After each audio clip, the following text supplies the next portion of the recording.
Okay, here we have our digital piano circuit on our breadboard. So top to bottom is our Red 5 Thing Plus board, our accelerometer, our LED matrix, the buzzer, and our 2 buttons. So let's go ahead and run this.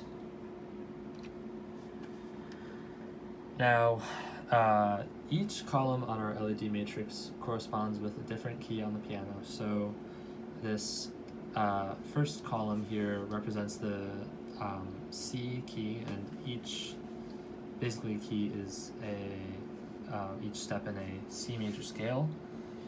So our 2 buttons here, the upper button is going to play the note for as long as we hold it, and the lower button is going to cycle between our notes, or our keys rather.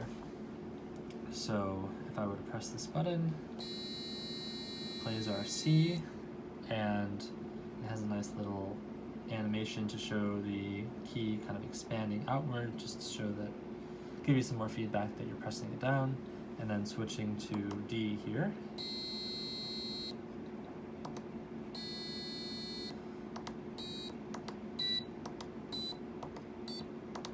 There we go.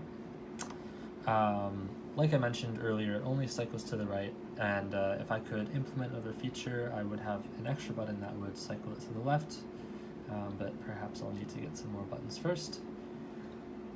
And yeah, there's also a slight glitch with these buttons where occasionally they'll get stuck and a key will, it'll jump past one because it interprets 2 pushes. So that happens occasionally. But another really cool feature that I've implemented is with the accelerometer. There's a nice little tilt pitch modulation feedback here. So if I were to play this C,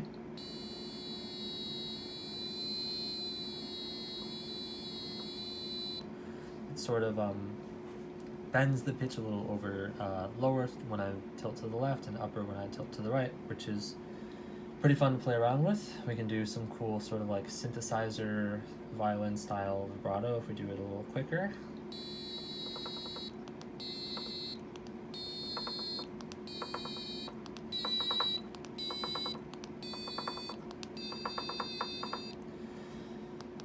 You may need to have some good skills with your wrist to do that, but it's pretty fun to play around with. And we can also play songs.